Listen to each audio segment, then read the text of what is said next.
it is not the case that it doesn't matter what window the animal is exposed to. It is not the case that the same outcomes are the identical across generations. And not only that, and now we published a paper in JNCI because we got lots of really wonderful support from the California Breast Cancer Research Program to do these multi-generational studies.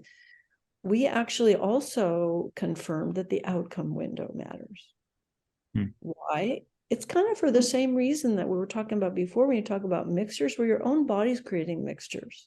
The perimenopausal woman is not the premenopausal woman, and the menopausal woman is not the pre or perimenopausal woman. And breast cancer risk factors change according to what age you get sick.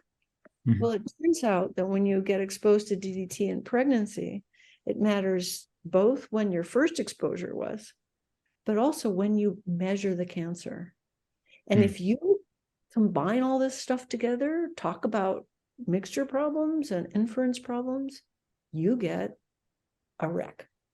And so we were able to demonstrate in our cohort, because we followed them forward, same women over time, that the women who were exposed initially to DDT when they were really, really young and before the age of 3, their risk that was associated with their DDT exposure that we measured during pregnancy, because that's when we measured it.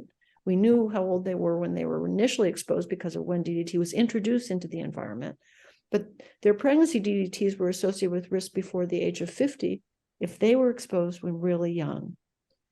The women who were exposed after puberty weren't at higher risk for early onset breast cancer under 50.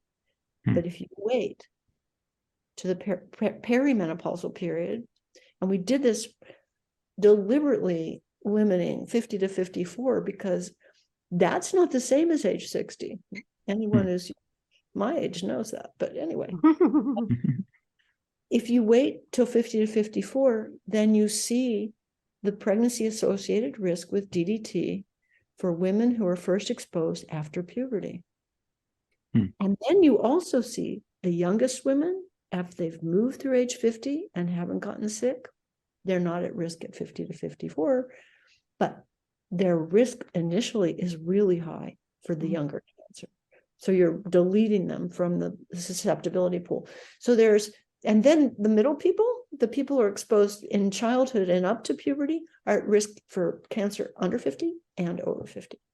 Because they're getting hit in puberty and at a young, it's a really, and post-puberty as well. So the outcome window matters too. So what does that mean? It means these experiments need to be very sensitive to this likelihood. And remember, this is a human study. To get this kind of precision out of a human study is unheard of, which is probably why we got it published in JNCI. The size of the risk ratios are much higher than any other cancer studies because, we believe because we're looking at really important susceptibility windows and taking the outcome windows apart and acknowledging that cancer is just not cancer, is just not cancer. It is all the same. Cancer occurs in a different milieu at one age and another milieu at another.